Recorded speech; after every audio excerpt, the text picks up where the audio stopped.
Podrían pensar que seré condescendiente con el personaje que viene a continuación, pero no.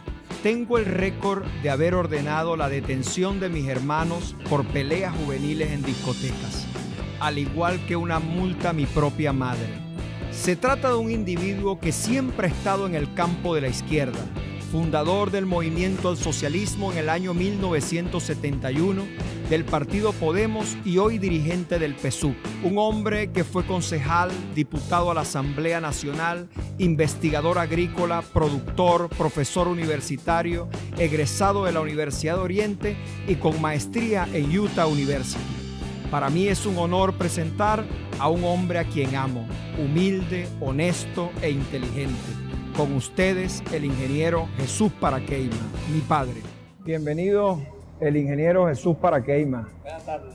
De verdad para mí es un honor, pero ni pienses que voy a ser complaciente contigo. Tengo un récord que a mi mamá le puse una multa y a mis hermanos hasta los mandé a detener una vez. Entonces no seré muy complaciente contigo. Pero fíjate, comencemos con lo siguiente. ¿Por qué te molestaste con la revolución y después por qué volviste? Yo me molesté con la revolución hubo dos motivaciones. Uno, ya para las elecciones del 2006, las elecciones presidenciales, yo voté por Chávez, porque el compromiso tenía ya, pero preveía que no se estaban logrando las metas del gobierno. Los logros de la revolución hasta ese momento eran más políticos que de hechos reales, concreciones de obras para resolver situaciones. La agricultura, por ejemplo, vi que empezó la caída, empezó el abandono de los campos, la falta de apoyo, a pesar de que se hacían grandes inversiones, pero grandes inversiones mal direccionadas. Y entonces uno tenía pocas oportunidades de hacer llegar las opiniones, yo era profesor del instituto universitario y estuve en una comisión de ingenieros que tuvimos en Cuba para hablar profundizar los alcances de un convenio que tenía el gobierno venezolano con el gobierno cubano. Y a mí no me pareció que esa era la solución en ese momento. Vi que Venezuela necesitaba o requería otro tipo de tratamiento distinto a la experiencia cubana. La experiencia cubana era más que todo de crisis, que Venezuela ha sido un país de alta demanda tecnológica y de alto consumo. Dame un ejemplo, como quien quisiera que fuera. Como Argentina, como Uruguay. O como Brasil. O como Brasil. Hablemos de la soya. ¿Qué era más escandaloso en los gobiernos de la Cuarta con el tema agrícola y los escándalos de la yuca, del maní, del merey, o el caso ahorita de la soya y de todo el robo que ha habido ahí, y del caso de los escándalos estos de la fábrica de huevos y todo? ¿Cuál de las dos, tanto la Cuarta como la Quinta, en materia agrícola ha servido? Bueno, son experiencias o situaciones muy parecidas, muy parecidas. En aquella época nosotros hablábamos, era común que la gente se expresara de la existencia de elefantes blancos. Y luego se acuñó los elefantes rojos.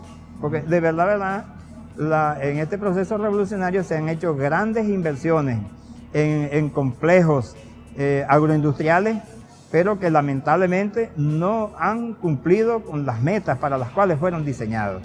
Entonces, y yo en lo particular pienso que es que no se han puesto allí a dirigir.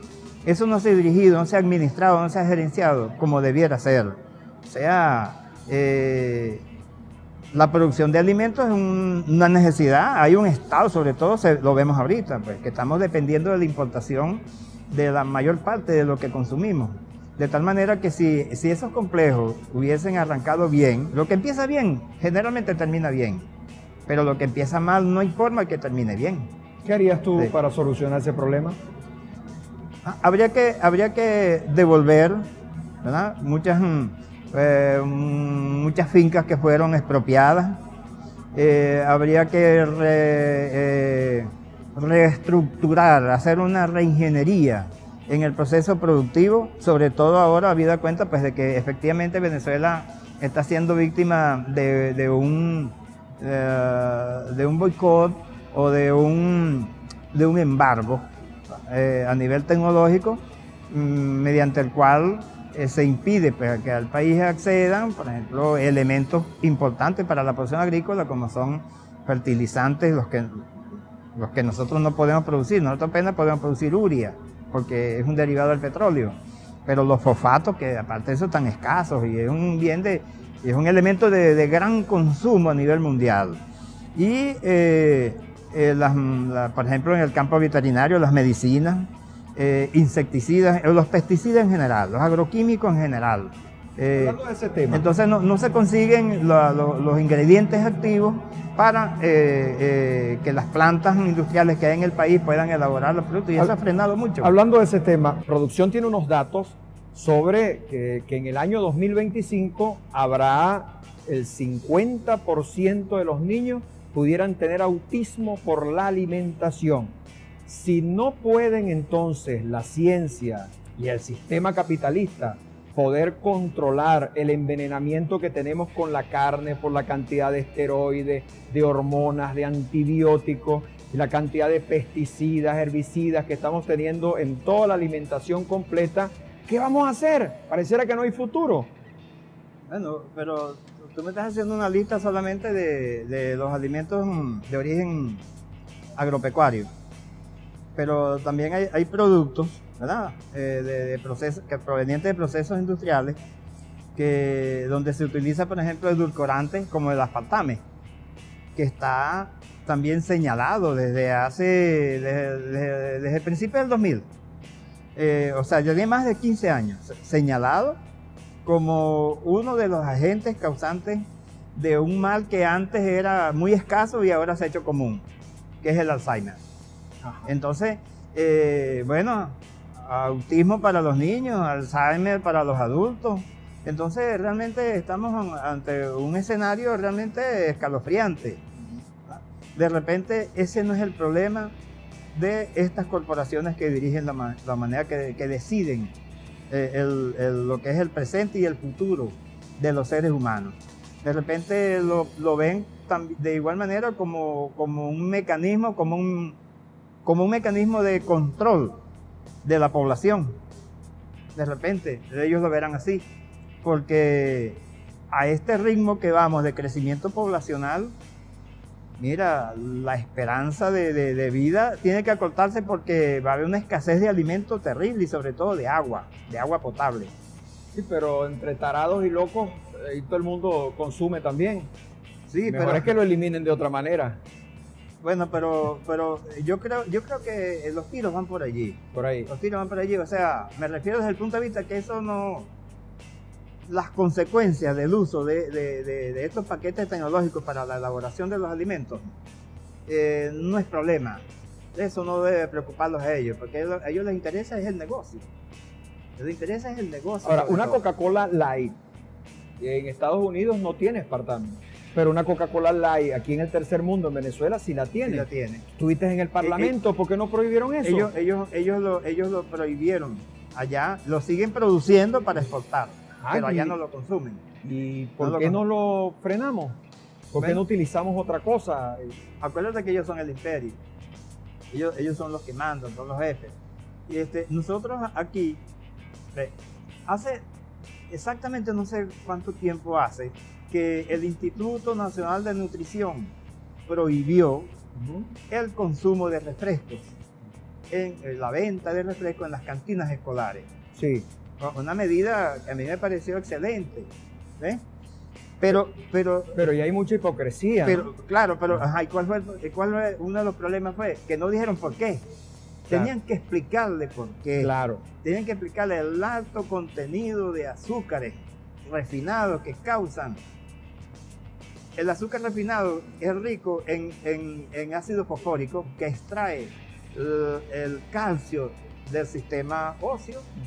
O sea, descalcifica. ¿Y qué viene como consecuencia? La osteoporosis. Sí.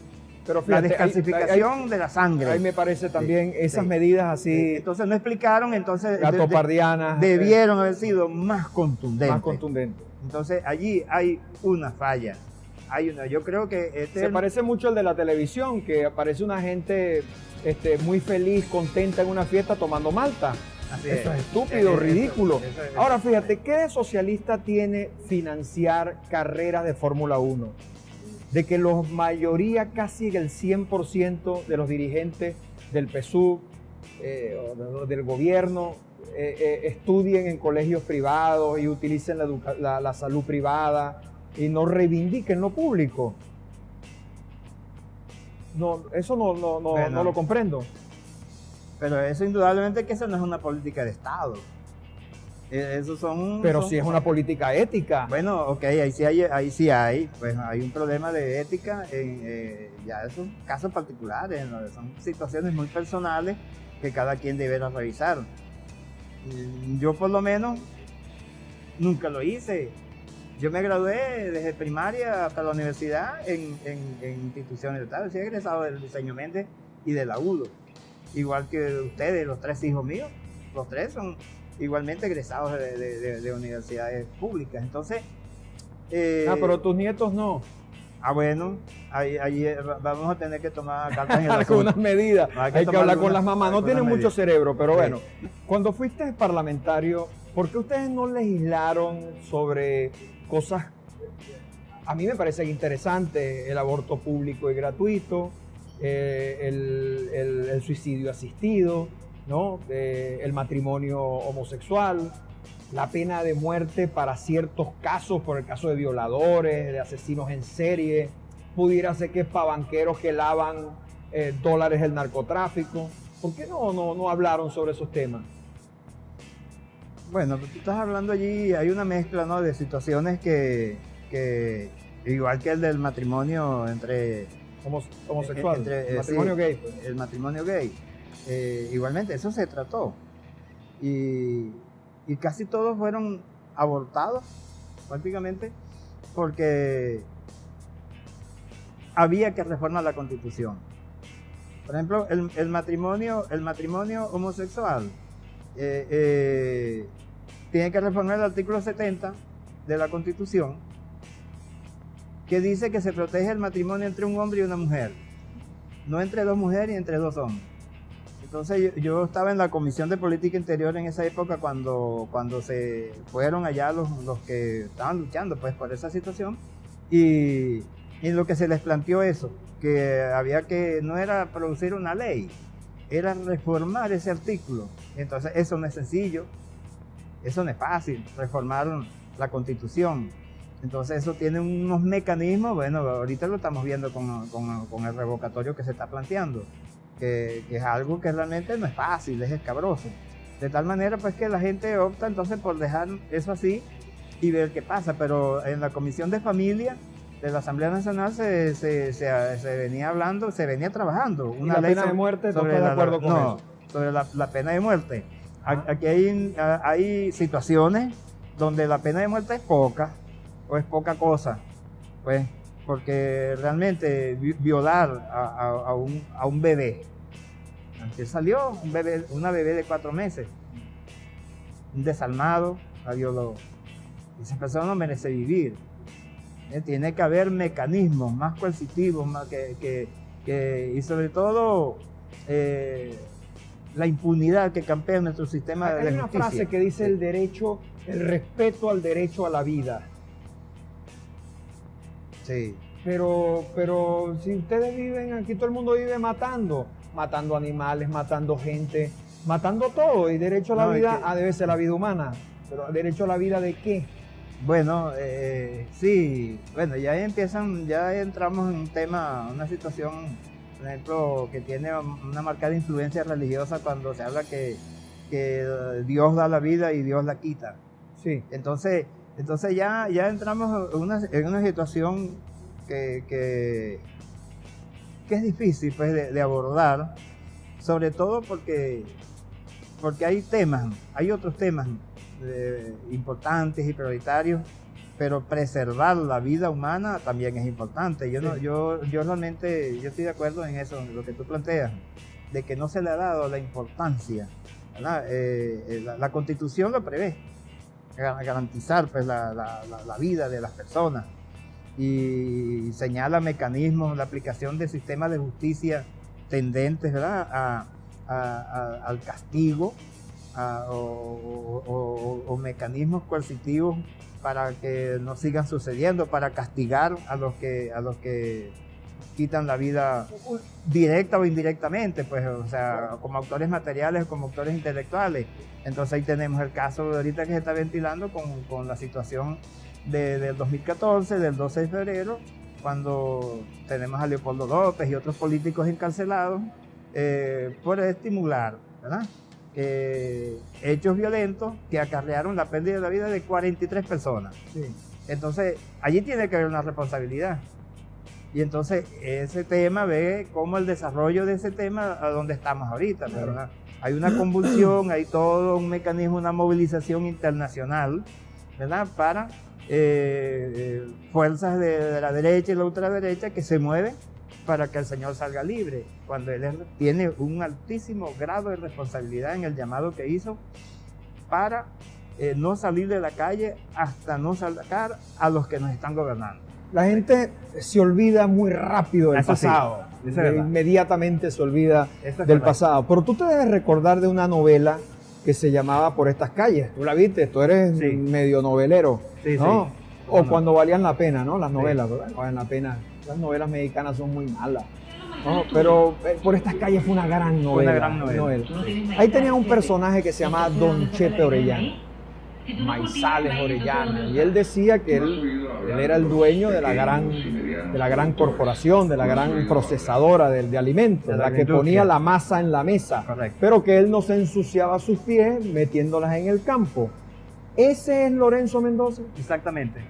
Creo que en ese momento la inspiración pues, de ese personaje Fue fue ella. el ejemplo de la Polar en Venezuela, que sí, efectivamente, dominan el mercado de la harina precocida, dominan lo que es todos los mecanismos de importación de maíz sin sembrar una hectárea de maíz. Entonces no corren el riesgo de si llueve, que si no llueve, que si el gusano cogollero, si la enfermedad, que si el niño, la niña, nada de eso. Nada. Simplemente es una política de puerto que ellos han aplicado, porque lo que les da dividendo realmente es el procesamiento, es el negocio diputado de la MUD, transformador. Un diputado de la MUD dijo que nosotros no, antes nosotros producíamos maíz blanco y maíz amarillo y que eso no lo traíamos importado. ¿Eso es verdad? Totalmente falso. Falso. Venezuela, desde que yo tengo uso de razón, yo tengo 44 años de graduado como ingeniero agrónomo.